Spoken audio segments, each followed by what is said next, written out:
Magandang hapon din sa inyo at sa ating mga tagapakinig. Magandang hapon po. Katatapos lang ng aming info kanina kung saan po is napag-usapan namin yung peace and order po natin dito sa bayan ng Matanog. So, lahat po kami is nag-update from barangay hanggang sa taas po. Tayo po yung unang-una na nag-deliver din sa peace and order. So, napapansin mo naman na very stable yung peace and order natin dito.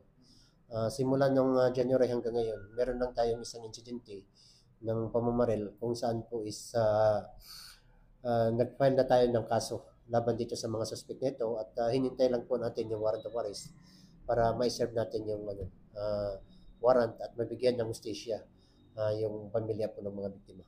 Opo, ang bilang kasi namin doon is mula January is nagkaroon po tayo ng masigasig na ulihan doon sa ating mga wanted persons kung saan is meron po tayong 6 na most wanted person sa probinsya na ating nahuli. So, ang 5 doon is other wanted person.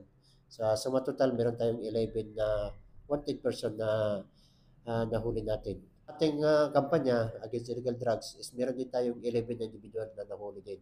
At ito is na-file din natin ng kaso. Yung iba is na commit na natin yung sa provincial jail. Yung iba is nandito pa sa atin as naghintay pa tayo ng commitment order. Opo, kami po din ay nabigla dito sa bigla po namin nakita ito sa Facebook na nagkaroon ng drug racing.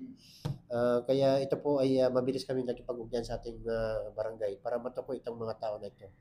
Kasi ayaw natin na masundan pa itong drug racing na ito sapagkat alam natin na napakalaking problema ito.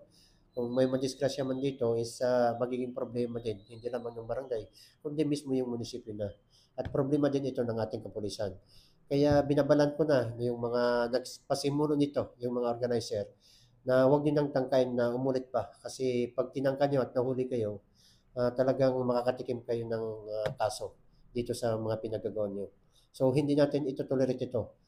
Imbestiga natin kung sino yung organized dito, kung sino yung namumuno dito, kung sino yung mga involved dito, at saka bibigyan natin sila ng warning. At pag naulit pa ito, so meron na silang kakaharapin na kaso sa mga ganitong pangyayari.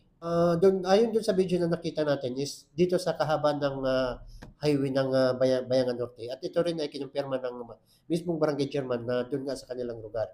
Kaya nakikipag-ugnayan tayo sa kanila na tutukan nila, tulungan nila kami na mamonitor itong mga tao na ito na nagsasagawa ng drug racing.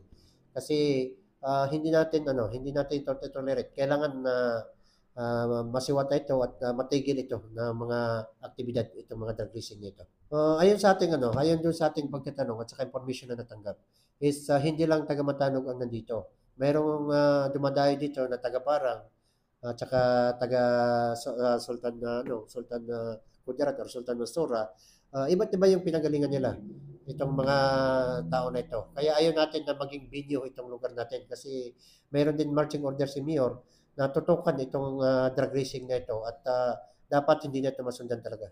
Sa ngayon po is masinsinan yung ating pagpapatupad dito sa programa ng ating Chief NP at ng ating mahal na regional director kung saan po yung ating mga kapulisan is hindi na kailangan puntahan pa dito sa station kasi nandyan na sila sa ating mga highway, nandyan na sila kung saan yung mga lugar na kailangan sila, dyan na sila nagpapatrolya. Pang sa ganun po is ma-implement natin yung maagap at saka mabilis na responde dun sa mga report ng ating mga mamamayan.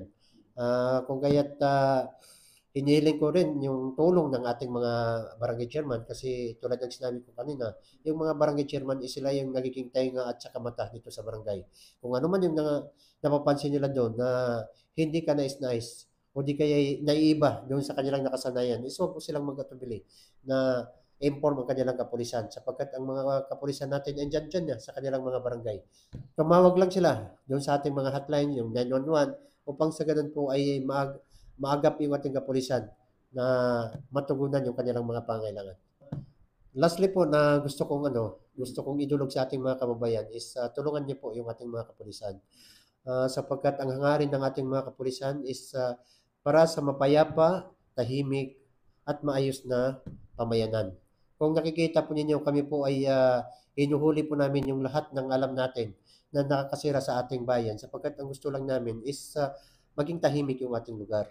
Tulungan nyo kami kasi yung mga hinuhuli natin na mga kamag-anak natin, kamag-anak ninyo na nalulung sa droga, ito po isang tulong sa kanila upang sa ganun po ay hindi na sila pamarisan ng ating mga kabataan na nagpupursige na makatapos ng pag-aaral. At ito rin po itulong sa isang pamilya upang sa ganun po ay hindi na nakakaistorbo dun sa kanilang mga pamilya.